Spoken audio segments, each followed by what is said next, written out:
وہ کہنے لگے اگر حدیث میں دکھا دو کہ نبی کی زبان مبارک پر علی ولی اللہ کا کلمہ جاری ہوا، کبھی سرکار نے یہ ترکیب بھی بولی ہو، عربی زبان کا یہ جملہ علی ولی اللہ، اگر نبی کی زبان مبارک پر یہ جملہ آیا ہو میں شیعہ ہو جاؤں گا۔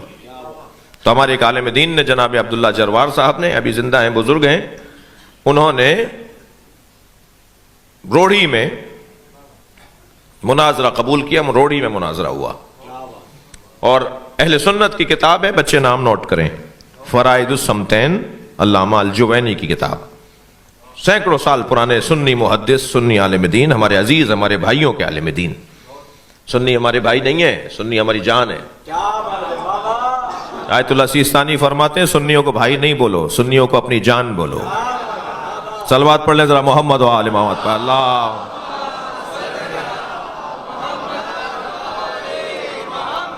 ہم اس ملک میں سنی شیعہ ہم سب ساتھ رہتے ہیں، مجلسوں میں بھی سب آتے جاتے ہیں۔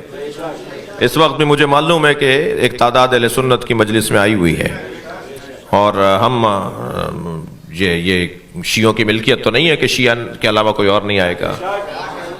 عزاداری امام حسین کی عزاداری شیعوں کی ملکیت نہیں ہے، امام حسین کی عزاداری شیعوں کی ملکیت نہیں ہے، شیعہ مالک نہیں ہے عزاداری کے، شیعہ امام حسین کی عزاداری کے نوکر ہیں، اور نوکروں کو اپنی اوقات میں رہنا چاہیے، مالک کے مہمانوں کا خیال کرنا چاہیے۔ جو بھی فرش عزائے حسین پہ آ کے بیٹھا ہے وہ امام حسین کا مہمان ہے، اور مہمان کا خیال رکھنا میزبان کے نوکروں کا کام ہے۔ تو ہمارا کام ہے کوئی سنی آ کے بیٹھے اس کا زیادہ خیال کیجیے گا۔ ایک جوان ہے وہ تشیع کی طرف راغب ہو رہا ہے، سمجھ رہا ہے، پڑھ رہا ہے، نام بھی اس کا ابو ہریرہ ہے، جی وہ آتا ہے بابل میں، تم جانتے ہو۔ تو وہ کہنے لگا کہ میں پچھلے سال مشی میں گیا، مشی اور مشی یہ لفظ صحیح کیجئے، مشی لفظ ہے، صلوات پڑھیں ذرا محمد بھائی، اللہم صلی علی۔ تو وہ کہنے لگا کہ میں مشی میں اپنے شیعہ دوستوں کے ساتھ جا رہا تھا، تو ایک جگہ ایک شوارما تقسیم ہو رہا تھا، اور ایک لبنانی جو ہے وہ بانٹ رہا تھا تبرک، جگہ جگہ تبرک تقسیم ہو رہا ہوتا ہے، آپ گئے ہیں۔ تو کہنے لگا میرا دل کر رہا تھا یہ کھاؤں، مگر رش اتنا تھا کہ میرا مجال ہی نہیں تھی، کہ اور ہمیں آگے بھی بڑھنا تھا، ہمارا قافلہ، ہمارا گروپ آگے نکل جاتا۔ تو میں نے اپنے دوست سے کہا کہ کیا کروں، یہ تو مجھے نہیں مل سکے گا، یہاں تو بڑا رش ہے۔ تو وہ کہنے لگا میرے دوست نے مجھے کہا کہ دور سے کھڑے ہو کے کہا انا سنی۔ پہلے تو اس نے کہا بھائی کیوں، مجھے کیا، کہنے نہیں کچھ نہیں ہوگا، تم کر کے دیکھو۔ کہنے لگا دور سے ہی اس نے آواز دے کر کہا، وہ کہتا ہے میں نے آواز دے کر کہا انا سنی۔ تو وہ جو لبنانی جو بانٹ رہا تھا تبرک، وہ کہنے لگا وہ اس تخت پہ کھڑا ہوتا ہے کسی چبوترے پہ، کسی بلند جگہ پہ، وہاں سے وہ اتر کر آیا اور کہا پہلے تمہیں دوں گا۔ تو اگر کبھی ہمارے مجلس میں کوئی غیر شیعہ آ کے بیٹھے تو میں اپنے جوانوں سے گزارش کر رہا ہوں، نیاز آپ بعد میں کھا لیجئے گا، اسے پہلے کھلائیے، اس کا خیال پہلے کیجئے۔ اچھا یہ کوئی کارنامہ نہیں ہے کہ خود بنائی خود کھا لی،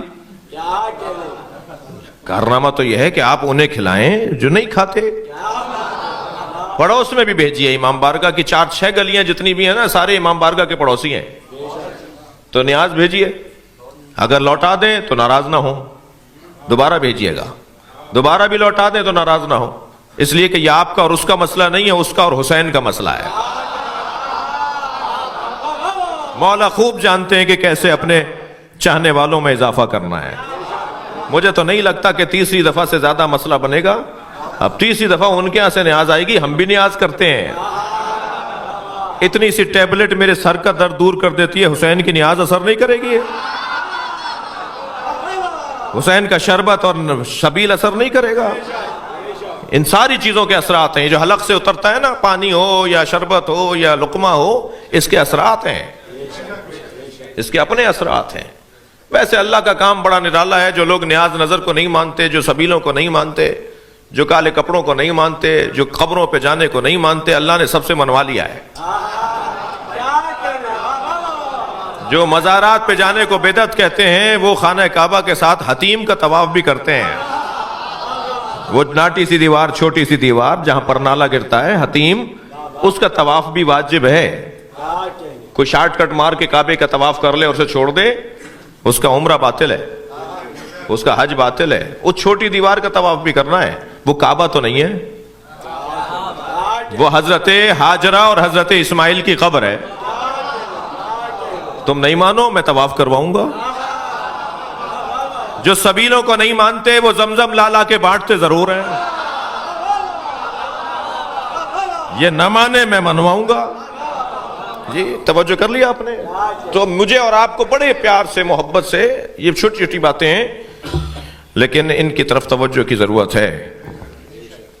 کہنے لگے جی میں شیعہ ہو جاؤں گا اگر علی ولی اللہ دکھا دیا. تو ہمارے عالم نے دکھا دیا، اور اس کتاب کے اندر لکھا ہے کہ جب نبی معراج پر تشریف لے گئے تو جنت کے 8 دروازوں پر، دوزخ کے 7 دروازے ہیں، جنت کے 8 دروازے ہیں. اللہ نے دوزخ کا دروازہ کم رکھا ہے، وہ نہیں چاہتا کہ کوئی دوزخ میں جائے. دوزخ کا دروازہ کم رکھا ہے، جنت کو بڑا رکھا ہے، وہ جنت میں جانا دیکھنا چاہتا ہے. تو جنت کے 8 دروازوں پر لکھا ہوا ہے لا الہ الا اللہ محمد الرسول اللہ علی ولی اللہ.